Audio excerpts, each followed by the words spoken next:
Alhamdulillah, Alhamdulillahi Rabbil Alamin. Wassalatu wassalamu ala Rasulillah Sayyidina Muhammad ibni Abdullah wa ala alihi wa sahbihi wa mawalah, amma ba'd. Asyhadu an la ilaha illallah wahdahu la syarikalah wa asyhadu anna Muhammadan abduhu wa rasuluh. Allahumma salli ala Sayyidina Muhammad wa ala ali Sayyidina Muhammad. Faya ayyuhan nas, inni usikum wa nafsi bitaqwallah, faqad fazal muttaqun. Faqala Allah Ta'ala fil Qur'anil Karim, a'udzu billahi minasy syaithanir rajim, bismillahirrahmanirrahim. Ya ayyuhalladzina amanu taqullaha haqqa tuqatih wa la tamutunna illa wa antum muslimun. Sadaqallahul azim. Kaum muslimin sidang jamaah Jumat rahimakumullah, bersyukur kepada Allah dengan selalu mengucapkan alhamdulillahi rabbil alamin. Bersalawat kepada Rasulullah sallallahu alaihi wasallam dengan lafaz doa, Allahumma salli ala Sayyidina Muhammad wa ala ali Sayyidina Muhammad. Khatib tidak bosan-bosannya mengajak diri ini dan segenap jamaah Jumat, marilah kita bersama-sama meningkatkan kualitas iman dan takwa kita kepada Allah.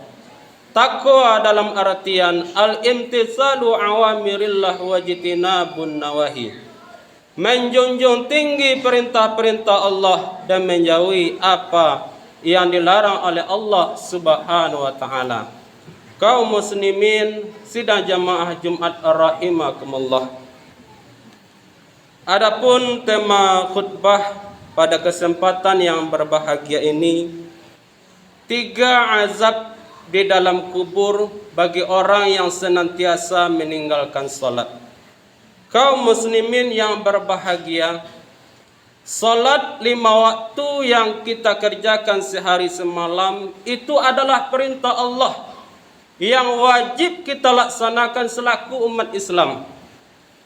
Wajib itu adalah apabila kita kerjakan mendapat pahala dan apabila kita tinggalkan mendapat dosa. Dan salat itu adalah tiang agama. Sebagaimana hadis Nabi mengatakan, as-salatu imaduddin, faman aqamaha faqad aqamaddin, wa man tarakaha faqad hadamaddin.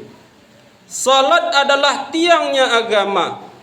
Apabila kita mengerjakan salat, menegakkan salat, berarti dia sudah menegakkan pondasi agama. Siapa yang meninggalkan salat, berarti dia sudah meruntuhkan pondasi agama. Salat adalah amalan yang pertama kali yang akan dihisab oleh Allah di akhirat nanti. Apabila salatnya baik, maka baik pula lah amalan-amalan yang lain. Apabila salatnya bermasalah, maka bermasalah pula lah amalan-amalan yang lain. Kaum muslimin rahimakumullah, saat ini justru umat Islam itu sendiri sudah banyak yang meninggalkan salat. Ada yang salatnya 1 kali sehari, ada yang salatnya 1 kali dalam 1 minggu, yaitu salat Jumat saja. Ada yang salatnya 1 kali dalam setahun, salat Idul Fitri atau salat Idul Adha. Bahkan ada juga yang tidak salat sama sekali. Na'udzubillahi min zalik. Kalau kita bandingkan umat Islam zaman sekarang dengan zaman dahulu kalanya, umat Islam zaman dahulu walaupun mereka salat di lapangan, tapi jamaahnya sangatlah banyak. Tapi kalau kita lihat hari ini, manusia, umat Islam berlomba-lomba membangun masjid yang megah, bagus, dihias dengan sebaik mungkin, pakai keramik, bahkan keramiknya memanjat ke dinding. Kita lihat solat berjamaahnya sangatlah sedikit. Umat Islam zaman sekarang, kaum muslimin, anaknya disuruh pergi mengaji, ayahnya pergi main judi. Anaknya disuruh ke surau, justru ayahnya pergi ke lapau. Apa kerjanya di lapau? Menokok meja yang Allah sudah, main domino. Lebih bagus kita beli kayu, kita beli papan di toko, jadian ke meja. Ini nak menokok meja yang Allah sudah. Orang-orang yang seperti inilah yang nantinya yang akan disiksa dan diazab di dalam kubur. Sayyidina Ali karamallahu wajhah pernah ditanya oleh sahabat, "Wahai Sayyidina Ali, mana yang engkau pilih, disiksa di dalam neraka atau disiksa di dalam kubur?" Maka Sayyidina Ali menjawab, "Aku lebih memilih disiksa di dalam neraka ketimbang disiksa di dalam kubur." Kenapa? Kalau kita disiksa di dalam neraka, kita bukan sendirian. Samping kanan kiri kita juga ikut disiksa. Depan belakang kita juga ikut disiksa. Tapi kalau kita disiksa di dalam kubur, kita hanya sendirian di tempat yang gelap. Susah duduk apalagi berdiri. Jadi siksaan kubur itu adalah siksaan yang sangat pedih. Kalau orang yang banyak dosanya, maka dia akan dipukul dan dipalu.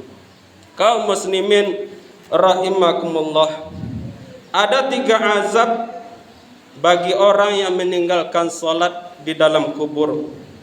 Sebagaimana dijelaskan dalam kitab Irsyadul Ibad karya Syekh Zainuddin Al-Malibari, bab faslis solati maktubah. Ada 15 siksaan bagi orang yang senantiasa meninggalkan solat. 6 siksaan ketika ia berada di atas dunia. 3 siksaan ketika meninggal dunia. 3 siksaan ketika di alam kubur. 3 siksaan ketika dibangkitkan dari kubur. Pada kesempatan ini khatib hanya menjelaskan ada 3 azab di dalam kubur bagi orang yang senantiasa meninggalkan solat.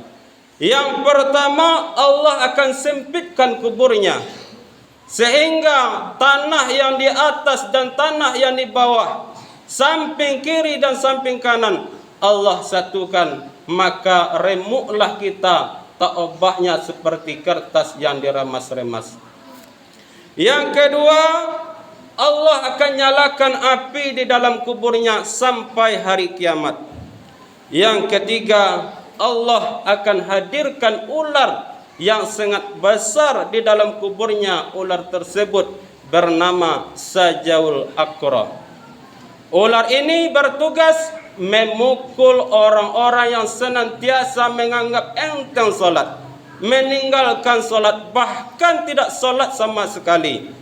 Dan ular ini berkata, "Tuhanku yang menyuruhku untuk memukulmu."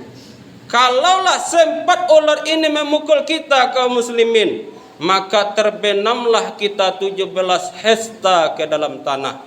Kalau seandainya kita tinggalkan salat zuhur, maka ular ini akan menyiksa kita, memukul kita dari zuhur sampai ke waktu asar. Kalau kita tinggalkan solat asar, maka ular ini akan memukul kita dari waktu asar sampai ke waktu maghrib. Kalau kita tinggalkan solat maghrib, maka ular ini memukul kita dari waktu maghrib ke waktu isya. Kalau tinggal pula solat isyanya, maka ular ini akan menyiksa kita, memukul kita dari waktu isya sampai ke waktu subuh. Tinggal solat subuhnya, maka ular ini akan memukul kita dari waktu subuh sampai ke waktu zuhur. Kalaulah orang ini tidak pernah solat sama sekali, maka ular ini akan menyiksanya setiap hari sampai hari kiamat. Kaum muslimin rahimakumullah, khatib mengajak kepada kita semua, mari kita jaga solat kita. Jangan kita tinggalkan solat. Ajak anak kita, cucu dan kemenakan kita untuk solat. Jangan sampai di alam kubur nanti kita diazab oleh Allah Subhanahu wa taala. Ada pepatah mengatakan, mudah-mudahan menjadi renungan bagi kita supaya kita tidak mau meninggalkan salat. Salatlah Anda sebelum Anda disolatkan. Ringankan langkah kakimu menuju masjid untuk salat sebelum engkau diantarkan oleh orang lain ke masjid untuk disolatkan. Sering-seringlah solat di belakang imam sebelum kita disolatkan di depan imam.